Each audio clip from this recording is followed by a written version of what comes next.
দিদি কি হচ্ছে বলো? কাপড় কিচ্ছু শুকিয়েই দেখো। হ্যাঁ বলো। গুড নাইট বন্ধুরা, গুড মর্নিং ফ্রেন্ডস। তোমরা সবাই কেমন আছো? ভালো আছি, চলে যাচ্ছে আমার জীবন চ্যানেলে তোমাদের ওয়েলকাম। তোমরা ভালো থেকো, সুস্থ থেকো, সাবধানে থেকো, সবাইকে সাবধানে রেখো। যারা আমার দূরের বন্ধু তাদের জন্য উড়ন্ত ভালোবাসা, যারা আমার কাছের বন্ধু তাদের জড়িয়ে ধরে ভালোবাসা। তোমরা আমার সাথে থেকো, তোমরা আমার পাশে থেকো। এখন বাজলো 9টা 10। এখন থেকে আমি আমার ব্লগটা শুরু করলাম, দেখতে থাকো, আশা করি ভালো লাগবে। তো বন্ধুরা, মর্নিং জানি তোমাদের কাছে চলে কত। এখন আমি হাজব্যান্ডকে দিয়েছি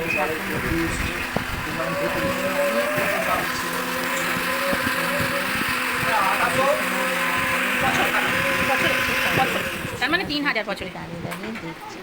এটা তোমাদের সঙ্গে শেয়ার। বনুকে দাঁড়াও, আগে ইয়েকে দেখা। এই যে এই দেখো, এ ওপরে উঠে পড়েছে আমাদের পুচুর অত্যাচারে। পুচু এত অত্যাচার করছে, ওই জন্য ওপরে উঠে পড়েছে। গনু কোথায়? গনু কই? ও গনুকে ঢাকা চাপা দিয়ে দেখো শুয়ে দিয়েছে। গনু শীত করছে বলে ওই এসি ঘরে শুয়ে আছে তো, তাই তাই তো মা। এসি চালিয়ে দেবো? আচ্ছা দিচ্ছি। হ্যাঁ এই তো চালিয়ে দিচ্ছি দিচ্ছি। হ্যাঁ হ্যাঁ রিমোট। ও সুমনের বাবা বলছে রিমোট প্রবলেম হবে, পরে বড় হয়ে বুঝবি। এদিকে চলে আয়।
টিফিন তো খাওয়া হলো, এবার চা খেতে হবে।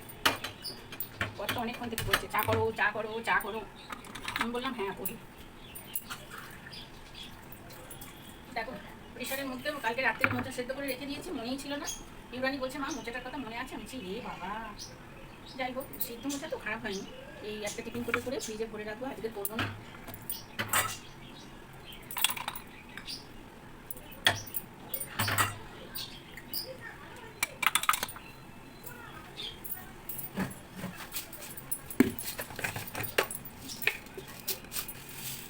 এখনকার বন্ধুরা তোমাদের সঙ্গে শেয়ার করি না, মানে শেয়ার করি না, কিন্তু শেয়ার করতে ইচ্ছা করে যে এখন সময় এত খারাপ হচ্ছে, মানে তোমাদের সঙ্গে আমার কথা বলাই হয় না, খালি রান্না আর ইয়ে। হ্যাঁ তো জানো কালকে 35-36 বছরের একটা ছেলে, না ভালো পরিচয় আমাদের সঙ্গে, ছেলেদের ট্রাভেল থাকতো। তো যাই হোক ছেলেটা নাকি 6 মাস আগে লিভারে কোনো একটা প্রবলেম কিছু হয়েছে। তো কাল পরশু দিন 11টার সময় মারা গেছে। তো আমরা যাকে মোটামুটি খবর পাই, আমার যে হেল্পিং হ্যান্ড আছে তার কাছ থেকে খবর পাই। তো আমার ছেলেও শোনে, ছেলেরা ওদের সঙ্গে থাকে করে সবই। তো যাই হোক এখন অফিসের চাপ বলে ও আর বাইরেও সেরকম বেরোতে পারছে না। যাই হোক এত মন খারাপ কাল থেকে। যা দেখি সাপ এসছে না, দেখে আসতে হবে। চা পাতাটা দিয়ে দিলাম, ফুটে ফুটে যদি খেতে হয়ে যায়। শান্তি মান্তি আবার কি বলছো? হেলাঞ্চে আর কি কলমি কোনটা? বাবা রে বাবা, এসব আবার কি? শান্তি শাক। এ মা কিরম করে খায় গো? আচ্ছা আচ্ছা দিয়ে হ্যাঁ হ্যাঁ রসুন ফোড়ন। ও তাই? আর কি শাক এনেছো? কলমি? কই দাও দাও দাও দেখি। না শান্তির শাক নেবো না বাবা, থাক না না আর নেবো না।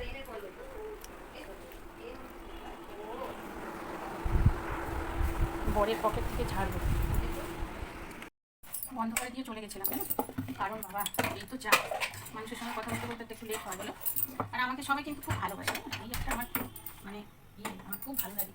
আমি সবার কাছে প্রচুর স্নেহ পাই, এটা কিন্তু আমার ভাগ্য বলতে পারো, ভাগ্য।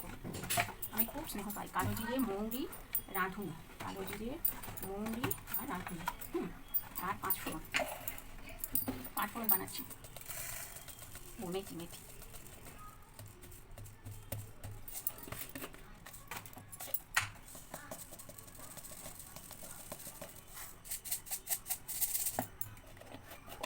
কালো জিরে কম মনে হচ্ছে, দাঁড়াও ভালো করে মেশাই। 4টে হয়েছে। 5 ফোড়ন কিসে হয় বন্ধুরা? ঘরে বাইরে, আমি ঘরে বাইরে না, আমার ঘরে বাইরে এরকম একটা আমার পরিবারে যোগ দিয়েছে না।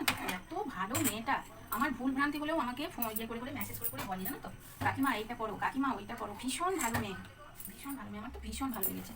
কি সুন্দর করে বলে আমাকে না, ও কাকিমা তুমি এইটা করেছো, কাকিমা এইটা করেছো, খুব ভালো লাগে গো। আমার কর্তা বলে আমি চা খাবো অল্প একটু, যেন আঠা হয়, তো আমি চেষ্টা করি জানো। আচ্ছা চলো এবার করে নিই। ভাত খুব ধরে তেল বসিয়ে দিয়েছি, দিতে হবে তেলটা, একটু সাইড করে দিই।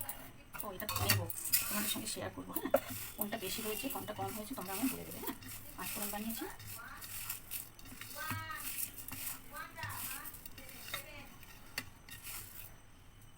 এর মধ্যে মেথি দেবো, মেথি কোথায় আছে বিমানকে জিজ্ঞেস করবো। তার আগে কর্তাকে চাটা দিয়ে আসি, গ্যাসটা বাড়িয়ে দিয়ে যাই, কারণ মাছ ভাজবো। কী মাছ বলো তো? পমফ্লেট মাছ, আর আমার সোনার জন্য একটা রুই মাছ। রুই না কাটলাম ঠিক জানি না, জিজ্ঞেস করতাম। ছেলে এনেছে তো, ওর বাবা আনলে জানতে পারতাম।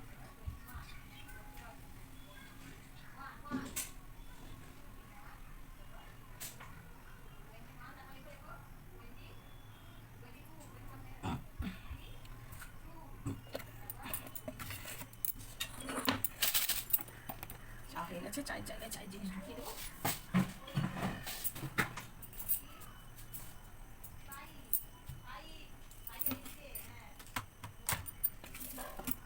যার কথা বলছি, বউটা কত বাচ্চা জানো, তার একটা মেয়েটা মনে হয় 7-8 বছর বয়স হবে। চিন্তা করো, তার জীবন শুরু আর কি অবস্থা, খুব মনটা খারাপ গো। কত স্বাস্থ্য ভালো ছেলেটা, কত সুন্দর। বাবা এতটা উঁচু করতে হবে তবে তোমরা আমার পড়াই দেখতে পাবে। কি অবস্থা গো, দেখো এই দেখো,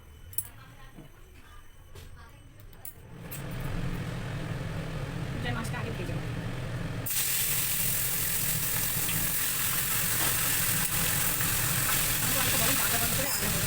হাওয়া আছে তো এগুলো সব এগুলো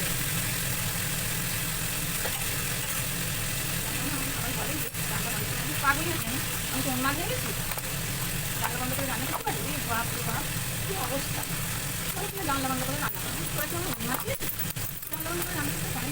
বাবা রে বাবা, এখন রান্না মানে এসে লাগাতে হবে আমার দেখে বলি জানলা বন্ধ করে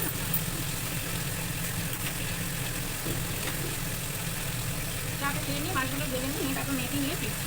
কাপড় আমরা একদিনে কাচি না জানো তো, মাসির কষ্ট হবে বলে। তো আজকে বর্ষাকাল তো দিলাম, দেখো না দড়িটা ঝুলে কোথায় চলে এসছে, ঠিক করে বাঁধতে পারছি না। তো আমার কর্তাই একমাত্র পারবে, হাত দিও না। দেখছো পুচাকে, দেখছো, দেখো। হ্যালো বন্ধুরা, চলে এলাম মাছ ভেজে ফিরে এলাম। বলেছিলাম তোমাদের, কথা দিয়েছিলাম। তো এবার কি করছি বলো তো, আলুগুলো কেটে ফেলেছি বলে তার জন্য আলু দিলাম, নাহলে আলু দেওয়ার কোনো প্রয়োজনই ছিল না। ভেবেছিলাম রুই মাছ করবো জানো তো, তারপর ভাবলাম না, পমফ্লেটটাই করি। ধনে পাতা, তারপরে তোমাদের আলু সব লাল লাল করে দেখো ভেজে নিচ্ছে। ধনে পাতাটা জলে ভিজিয়ে রেখেছিলাম, দিয়ে তুলে রাখলাম। ধনে পাতা না খুব সুন্দর স্মেল দেয় জানো তো, জলে ভিজিয়ে রাখি। তো দেখো আমি এখন লঙ্কা চিড়ে নিয়ে ধনে পাতাটা দেবো, আর একটু আদা বাটা দেবো, আর একটু সর্ষে দেবো। তো দেখো আমি চলে এসেছি, আলুগুলো সব লাল লাল করে ভেজে নিলাম। ভেজে নিয়ে কাঁচা লঙ্কাও চিড়ে দিলাম। আর এখানে এই ভিডিওটা না বড্ড বড় হয়ে গেছিলো জানো তো, তাই জন্য একটু স্পিড দিয়েছি। তো যাই হোক, তোমাদের অসুবিধা হলে বলবে। আর দেখো ভাতটা নামিয়ে নিলাম, আর দেখো না ভাতটা নামাবার সময় না প্রচুর ফ্যান পড়ে গেছে আশেপাশে জানো তো।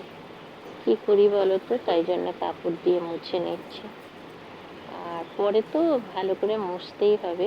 তো দেখো না ঠেলে ঠেলে প্রচুর ফ্যান পড়ে গেছে, জপাং করে উবুর দিয়েছি। তো যাই হোক, মাছটা হয়ে গেলেই আমার শেষ পথ। আর ওইদিকে পিউরানি দেখছো তো, পূজা শোনার জন্য খাইয়ে এলো টিফিন, তাই জন্য ওর থালা বাটিগুলো ও নিজেই ধুয়ে নেয় জানো তো, আমাদের হেল্পিং হ্যান্ডের কাছে দেওয়া হয় না। তো যাই হোক, পুজো শোনার জন্য ওইটা কিন্তু মানে ডাল আর নানা রকম সবজি ওইটা আর কি তৈরি করছে পূজার জন্য। যে কড়াইটা আমি বসিয়েছি তার থেকেও ওটা কিন্তু ছোট, দেখেছো তো। আমার এত ভালো লাগে ছোট ছোট কড়াই। আমি এটা মায়ের জন্য কিনেছিলাম জানো তো, এই ছোট কড়াইটা, যে মা এলে পরে কোনোদিন মাকে ছোট্ট কড়াইটা করে রান্না করে দেবে। আমার মা তো আঁশ নিরামিষ খুব মানেন, তার জন্য। দেখো মাছটা হয়ে গেলে আমার রান্না কমপ্লিট, তাই জন্য সব পরিষ্কার পরিচ্ছন্ন করে গ্যাস ঠেলে ফেলে পরিষ্কার করে নিচ্ছে। আর পিউরানি গামলিতে জল দিচ্ছে কেন বলো তো, ওয়াটার বোতল ভেজাবে ওর। এখনও ওর জন্য সব এগুলো করে জানো তো।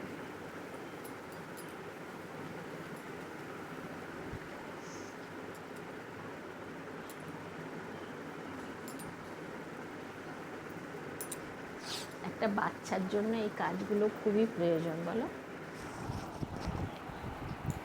বোতল ধোয়া, ওর থালা বাটি ধোয়া, ওর কড়াই মেজে নেওয়া, ওর ছাঁকনি মেজে নেওয়া, সব কিছু ও করে নেয়।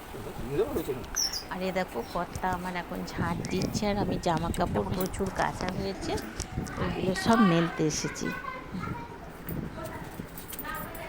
আমি বললাম যে দাঁড়া বাবা, চটিটা পরে আসি। চান করেছি জানো তো, এখন আর নোংরা ঘাঁটতে ইচ্ছা করে না। প্রচুর জামা কাপড় আজকে ভেজানো হয়েছে, তবে আজকে ভেজাতাম না জানো তো, কালকে কিছুটা ভেজাতাম, আজকে ভেজাতাম। তো মাসি বললো যে ভিজিয়ে দাও বৈশাখী, তাই জন্য আমার সব কটা ভিজিয়ে দিয়েছিলাম। মাসি তো ধুপে থাপে কাছে না, পা দিয়ে একটু রগড়ে দেয়। আর আমাদের অল্প একটুখানি গরম এখন ভীষণ না, ওই জন্য দুদিন একদিন অন্তর অন্তরই কাঁচা হয়ে যায়। আর দেখো না পূজা সোনা এবার খাচ্ছি, কত কথা বলছি। কাটোয়ার ডাঁটা দিয়ে। তোমরা খাবে? চলে এসো চলে এসো।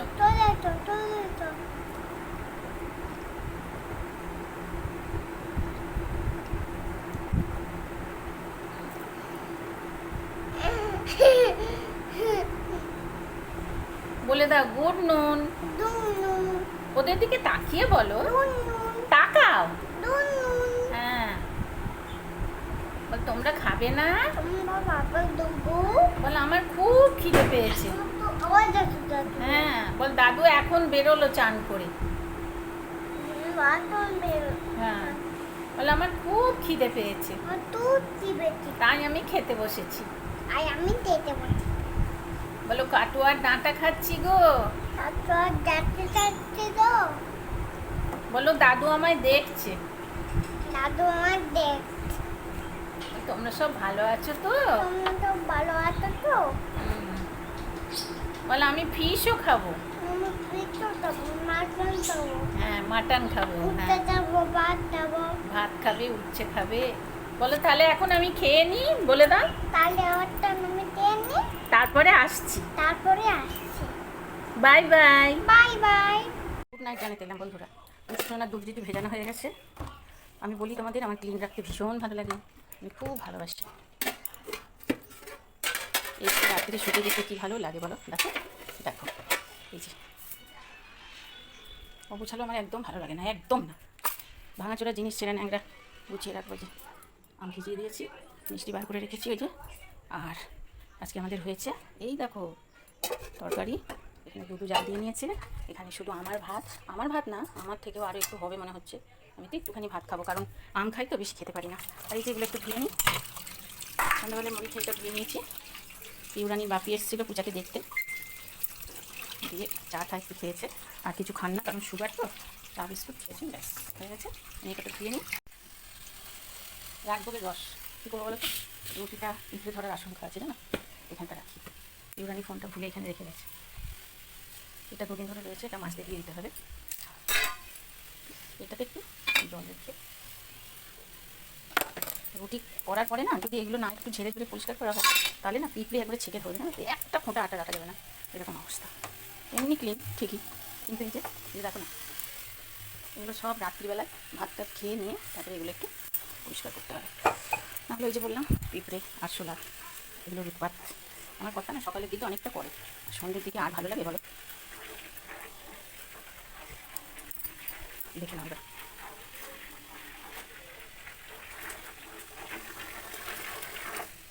একটু স্লো করে দিলাম। কাপড় কিচ্ছু শুকায়নি, সব দেখো এখানে মেলেছি, এখানে মেলেছি, এখানে মেলেছি, এখানে মেলেছি, ওই যে ভেতরে মেলেছি। কী অবস্থা দেখো, দেখেছো কী অবস্থা। গুড নাইট বন্ধুরা, একটুও যদি ভালো লেগে থাকে লাইক শেয়ার কমেন্ট করো, বন্ধুদের মাঝে ছড়িয়ে দিও। আর নতুন ভিডিও পেতে বেল আইকনটা টং করে টিপে দিও। Good night.